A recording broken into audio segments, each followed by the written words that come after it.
વ્યવહાર પરિવાર કુટુંબ વ્યવસ્થામાં રહીને કરજો. પણ આપણા વચ્ચેથી દિવ્ય આત્મા જ્યારે રજા લેતા હોય ત્યારે એમને કર્યું ન કર્યું, ઓછું વધતું કર્યું માટે આપણે કરીએ. એટલે આપણા ઋષિઓએ કીધું છે કે 12 દિવસ આપણે જે કાંઈ પ્રભુ સ્મરણ કરીએ એમાં આપણો પાઠ પાકો થાય અને દિવ્ય આત્માને મદદ થાય. 12 દિવસ એ આપણે અહીંયા કાંઈ પણ કરીએ એ લઈ જાય. તો જીવતે મૃત્યુ પર વિજય પ્રાપ્ત કરવાની વાત છે. મૃત્યુ પછી કાંઈ મૃત્યુ નથી ને મૃત્યુ પછી કોઈ હિસાબ નથી. તો હે માનવ, આપણે આપણા રોજિંદા વ્યવહારમાં પરિવાર વ્યવસ્થા, કુટુંબ વ્યવસ્થામાં ઉંમર પ્રમાણે ઘર ગાડું કુટુંબ તો ચલાવી છીએ, પણ એમાં ભગવાનનું ભજન રહી જાય છે. સમય ઘણો છે, 24 કલાક છે. ગામમાં બનાવેલા મંદિરે જનારો વર્ગ ઘટતો જાય છે, છતાંય ખબર નહીં આગેવાનોને અથવા સામાજિક યુવાનો વડીલોને ચિંતાનો વિષય દેખાતો નથી. મારું કામ તો ભારત ભ્રમણ છે. હું સમગ્ર દેશમાં જઉં ત્યારે લાગે કે ભાઈ 1 કરોડ 2 કરોડના મંદિરો ગામે ગામ બને છે, હરીફાઈ છે. ધન સંપત્તિ ભગવાને આપી છે ને વાપરો, સારી વાત છે. ભગવાનનું ઘર બહુ સારું હોવું જોઈએ, મંદિર બહુ સારું હોવું જોઈએ. મંદિરે જનારો વર્ગ ઊભો કરો. નિશાળ સુંદર હોય પણ ભણનાર બાળક ન હોય, નિશાળ કોઈ કામ ન આવે. કારણ કે નિશાળે ભણવાનું નથી, નિશાળમાં જાય તે ભણે. તો આ તન અને મનને પવિત્ર કરવાનું સ્થાન મંદિર સિવાય કોઈ જગ્યા નથી. આપ જે આ મકાનમાં રહો છો એ તો ભૌતિક ભોગવિલાસના નિવાસ સ્થાનો છે, જ્યાં ભોગો ભોગવાય છે, ત્યાં આપણે રહી છીએ. છતાં ઋષિઓએ તો કીધું છે કે ધન્યો ધન્યો ગ્રસ્તાશ્રમ ઘર એક મંદિર 68 તીર્થ માતા પિતાના ચરણમાં.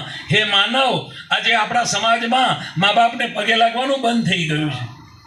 કારણ તો કોઈની પાસે જવાબ નથી. વડીલો કે અમને ખબર નથી કે પગે લાગતે લાગતે ઓચિંતનું ગઈકાલથી બંધ થઈ ગયું. એટલે ગઈકાલે બંધ થયું તો તમે કેમ યાદ ના કરાયું કે બેટા દીકરી ક્યાં ગયા? આજે સવારે મળવા નથી આવ્યા, રામ રામ કરવા નથી આવ્યા, જય શ્રી કૃષ્ણ કરવા નથી આવ્યા, જય સ્વામિનારાયણ કરવા નથી આવ્યા, જય યોગેશ્વર કરવા નથી આવ્યા. ક્યાં ગયા બેટા? 2 દિવસથી દેખાતા નથી. વડીલો, તમારી જવાબદારી છે ઓન ડ્યુટી. તમારા ઘરમાં તમારા પરિવારમાં સંસ્કાર આપવા એ પ્રથમો આચાર્ય મા બાપ. ચાહે 22 વર્ષની ઉંમરના મા બાપ હોય, ચાહે 82 વર્ષના મા બાપ હોય.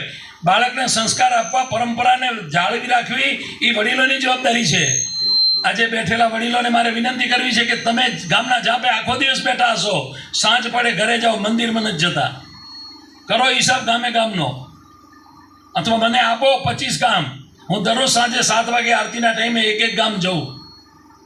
ગામમાં 200, 500, 1000ની વસ્તી હોય, મંદિરમાં 200 માણસ ન હોય, 100 માણસ ન હોય. સાચું કે ખોટું? તો શું તમે બધા યુવાનો કરો છો? શું તમે વડીલો ભક્તિના નામની વાતો કરો છો?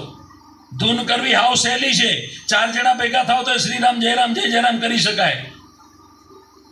સત્સંગ ક્યારેક મળે? સત્સંગ તો કોઈ સંત આવે તો તમને મળે. ભગવાનનું ભજન વ્યક્તિગત છે. તમે અજંબો કરી શકો, 24 કલાક કરી શકો, ગમે ત્યારે કરી શકો.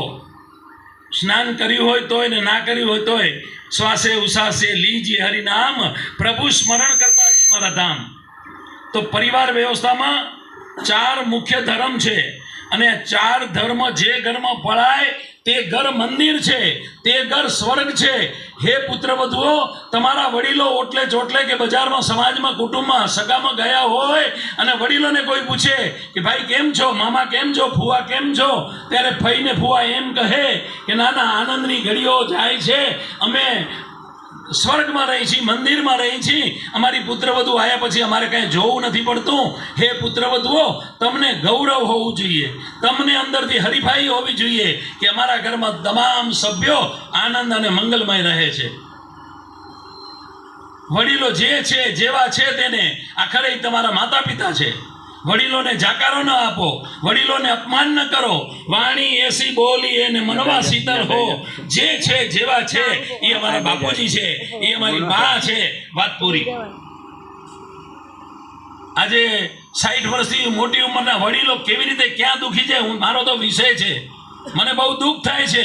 અને સમજદાર સમાજને જો માર્ગદર્શન આપવું પડે કે રસ્તો આ સારો છે, તો વિચાર કરો કે બાકીની જ્ઞાતિનું શું થશે.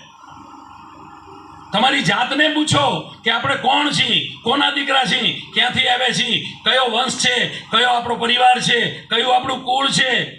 આપણી જાતને પૂછો તો ખબર પડશે. 4 ધર્મ ઘરમાં પાળવાના છે.